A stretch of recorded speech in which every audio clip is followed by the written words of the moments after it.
आपको अपनी पुरानी मोटरसाइकिल को यदि इलेक्ट्रिक मोटरसाइकिल में कन्वर्ट करना है तो आपके पास अभी ऑप्शन अवेलेबल है। इसमें आपको इलेक्ट्रिक किट मिल जाएगा जिसमें आपका मोटर, कंट्रोलर, चार्जर, उसका जो एक्सेलरेटर है, ब्रेक है, सब कुछ आपको इसमें मिलेगा और इसके साथ साथ बैटरी। तो आपको इलेक्ट्रिक किट और बैटरी दो ऐसे ऑप्शन मिल जाएंगे। दोनों चीज़ें आप लेकर असेंबल करा सकते हैं। अपने लोकल मैकेनिक से आप इसको असेंबलिंग करवा के अपने पुराने पेट्रोल बाइक को आप इलेक्ट्रिक बाइक में कन्वर्ट करा सकते हैं। ये अभी आरटीओ अप्रूव्ड होता है। स्प्लेंडर के लिए स्पेशली मिला है परमिशन। स्प्लेंडर है तो आप उसको ऑफिशियली करा सकते हैं, बाकी वैसे तो आप किसी भी गाड़ी में करा सकते हैं, लेकिन वो ऑफिशियल नहीं होगा। ऑफिशियल कराना है तो आपको स्प्लेंडर के लिए ग्रीन नंबर प्लेट भी मिल जाएगा। तो ये है मेरे सामने स्प्लेंडर, जिसको कन्वर्ट किया गया है, किसी कंपनी ने अपना करवाया है। तो यहाँ पर आप ये उसका ग्राफिक्स भी देख सकते हैं। इसमें क्या कुछ चेंजेस किए गए हैं ये मैं आप लोगों को बताने जा रहा हूँ। उससे पहले हम लोग बेसिक इसका आइडिया देख लेंगे, स्प्लेंडर कैसे दिखती है और क्या लुक है और कैसे उसको काम करती है, वो सब लोग तो जानते ही हैं। तो ये है स्प्लेंडर प्लस, यहाँ पर देखिए, जिसको लिया गया है। और इसमें आपको नया इंडिकेटर, एक्चुअली इसमें आपको दो ऑप्शन मिल जाता है, या तो आप पुरानी अपनी बाइक लेकर आइए और उसको इलेक्ट्रिक में कन्वर्ट करा लीजिए, या दूसरा ये ऑप्शन मिलता है कि पुराने स्प्लेंडर को आप इनसे खरीदिए, पूरा इलेक्ट्रीफाइड किया हुआ, पूरा चेंज किया हुआ। जब आप पूरा चेंज किया हुआ खरीदते हैं तो उसमें ये लोग सिर्फ चेचिस को छोड़कर बाकी सारे पार्ट्स चेंज कर देते हैं। व्हील हो, टायर हो, ट्यूब हो, या फिर उसका लाइट हो, जो फाइबर का वर्क है, पेट्रोल टैंक है, सब कुछ बदल देते हैं। यहाँ तक कि चेचिस को भी रिफर्बिश करके देते हैं। तो पूरी तरह से आप समझ लीजिए कि बाइक जो है नई हो जाती है। इस पर आपको वारंटी मिलता है 3 साल के लिए। इसके वारंटी की बात हम लोग करेंगे, इससे पहले हम लोग इसके फीचर्स को देख लेते हैं। तो यहाँ पर कुछ इस तरह से दिखने वाला है। अभी इनके पास पुरानी है, किसी ने असेंबल कराया है, तो ये सारे फीचर जो हैं आपको पुराने ही मिलने वाले हैं। हेडलैम्प आपको सेम मिल जाएगा। यहाँ पर इसका हेडलैम्प देखिए हेलोजन की लाइट के साथ में है। और बात करें इसके विंड वाइजर का तो ऐसे ही दिखने वाला है, दोनों साइड में इस पर ग्राफिक्स आ जाएगा। स्प्लेंडर प्लस की ब्रांडिंग है। यहाँ पर इंडिकेटर तो नया लगा हुआ है, आप देख ही रहे हैं। और इसका जो मडगार्ड है लॉन्ग रखा गया है और सस्पेंशन सेम मिलने वाला है। और यहाँ पर इसके व्हील की बात करें तो ये भी आपको पुराना व्हील ही है, सिल्वर एलॉय व्हील रखा गया है। और ब्रेकिंग सिस्टम की बात करें तो ये भी आपको पुराना ही मिलने वाला है। आगे और पीछे दोनों में ड्रम ब्रेक मिल रहा है। तो यहाँ पर फ्रंट में आपको कोई चेंजेस नहीं मिलने वाले हैं। आ जाते हैं हम यहाँ पर फ्यूल टैंक से लगते हुए देखते हैं। तो फ्यूल टैंक भी आपको सेम मिल रहा है और इसका कोई फंक्शन नहीं है, ये बस ऐसे ही डमी पीस है। और ग्राफिक्स आप अपने हिसाब से चाहे तो लगवा सकते हैं, जैसे कंपनी ने दूसरे साइड में लगवाया है, यहाँ पर आपको दोनों साइड में लगा कर मिल जाएगा। तो यहाँ पर आपको ये चेंज मिलेगा, कुछ इस तरह से फ्रेमिंग कर दिया गया है इसके बैटरी के लिए। तो बैटरी इसमें मिल रही है 72 वोल्ट 40 एच की लिथियम आयन बैटरी। यहाँ पर देखिए कुछ इस तरह से इसका केसिंग किया गया है और यहाँ पर लॉक हो जाता है, दूसरे साइड में लॉक दिया गया है ताकि कोई इसको, जो एंटी थेफ्ट वाली बात है, जो चोरी से बचाने के लिए है, तो ये आपको यहाँ पर फीचर मिल जाएगा। और कुछ इस तरह से इसका अरेंजमेंट है।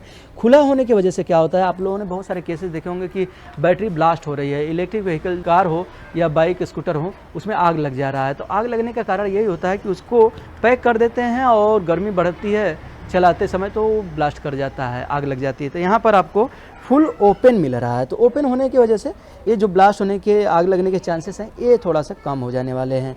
और यहाँ पर इसके राइडर के फुटरेस्ट और पिलियन राइडर के फुटरेस्ट की बात करें तो वो कॉमन ही रखा गया है। यहाँ पर आप ब्रेक पैड देख लीजिए जो रियर व्हील में काम करने वाला है, तो कुछ इस तरह से कॉमन है, इसमें कोई चेंजेस नहीं है। और सेंट्रल फिनिश की बात करें तो ये भी आपको जो एक पैकेज मिलता है स्प्लेंडर प्लस में सेंट्रल फिनिश के साथ में, तो ये ऐसे ही रखा गया है। सीटिंग अरेंजमेंट आपको मिल रही है सिंगल स्लाइटली 2 लेवल सीट, जो कि स्प्लेंडर में मिलता है। यहाँ पर भी आपको कोई चेंज देखने के लिए नहीं मिलेगा। यहाँ पर आप सस्पेंशन देख रहे हैं, सस्पेंशन नया लगाया गया है, तो सस्पेंशन चेंज कर दिया गया है। यहाँ पर ट्यून्ड सस्पेंशन मिल रहा है और अपने हिसाब से वो तो आप चेंजेस करा सकते हैं। आ जाते हैं हम इसके रियर व्हील को देखते हैं। तो रियर व्हील में यहाँ पर आपको ये बड़ा चेंज देखने के लिए मिलेगा। रियर व्हील का जो टायर है ये ब्लॉक पैटर्न पर दे दिया गया है और साइज जो है 100/90 का रखा गया है। और आगे और पीछे दोनों का जो रेडियस है वो 17 इंच रखा गया है इसके व्हील का। रियर व्हील का जो साइज है ये दिया गया है 100/90 का, 17 इंच इसका रेडियस रखा गया है। फ्रंट व्हील जो है उसका रेडियस आपको 18 इंच का मिलने वाला है, जैसे नॉर्मल स्प्लेंडर में मिलता है। इसका जो मोटर है इसके रियर व्हील में ही इंस्टॉल किया गया है। ये 2000 वाट का BLDC हब मोटर है जो मैक्सिमम आपको पावर देने वाला है 4000 वाट का। यदि आप चढ़ाई वगैरह करते हैं, फ्लाईओवर पर जाते हैं, हिल एरिया में जा रहे हैं, तो उस समय ये मैक्सिमम जो पावर जनरेट कर सकता है 4000 वाट का जनरेट करने वाला है। मोटर कंट्रोलर चार्जर पर आपको 1 साल का सर्विस वारंटी मिलता है कंपनी की तरफ से, जहाँ से आप एक किट खरीदने वाले हैं।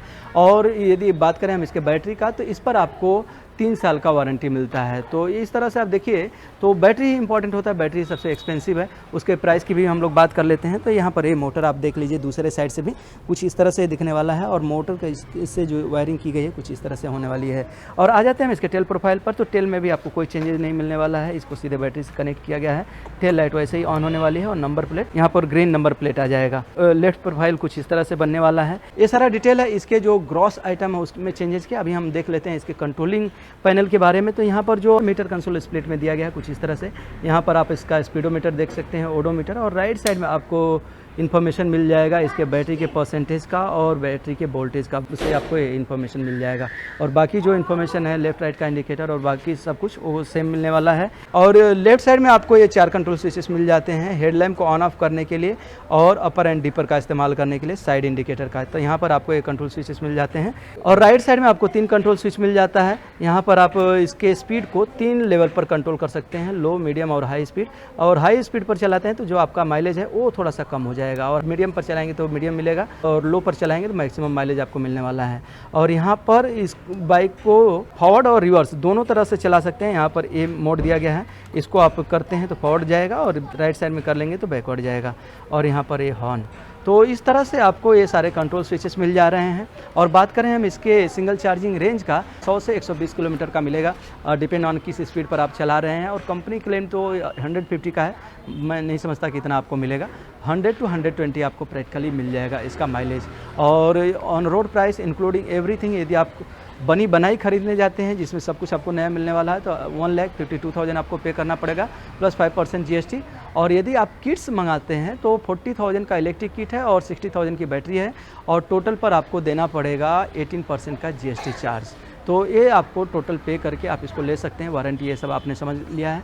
एड्रेस, कॉन्टैक्ट नंबर दोनों आपको डिस्क्रिप्शन बॉक्स में मिल जाएगा। इसका मैं अभी टेस्ट राइड करके दिखा देता हूँ, चला के दिखा देता हूँ कि ये चलने में कैसी है, क्या इसका एक्सपीरियंस है, तो और आप लोगों को डिटेल में आइडिया मिल जाएगा। अभी मैं रोड पर लेकर आ गया हूँ, हेलमेट भी लगा लिया हूँ, हेलमेट लगा कर ही गाड़ी चलाइए। अभी मैं राइड लेकर दिखाता हूँ कि कैसा इसका एक्सपीरियंस है।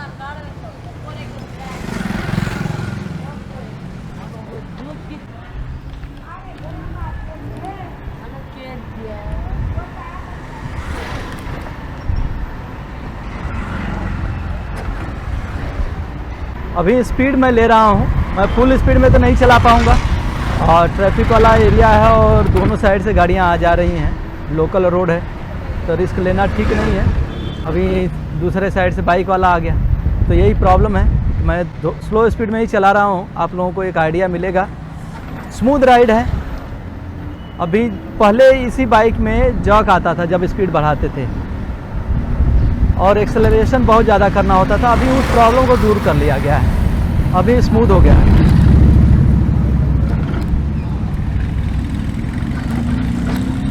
इसमें एक कमी आपको महसूस हो सकती है, दोनों ब्रेक जो हैं वो राइट साइड में ही हो गए हैं, पैर पर भी और हाथ में भी।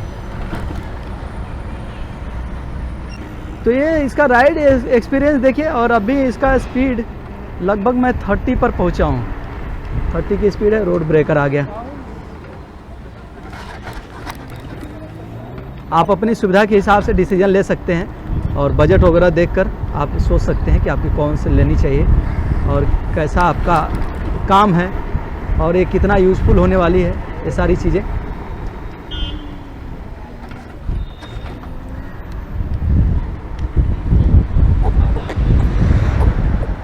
तो ये मेरा छोटा सा एक्सपीरियंस था और ठीक है, स्मूथ राइड हो गई है। पहले जर्किंग आता था, बराबर से इसका पिकअप नहीं था, अभी वो भी सुधर गया है। तो आप अपने बजट के हिसाब से, जैसा मैंने आप लोगों से पहले ही बोला था कि आप सोच समझ कर डिसीजन लीजिए। मिलते हैं नेक्स्ट वीडियो में। Thank you, bye bye.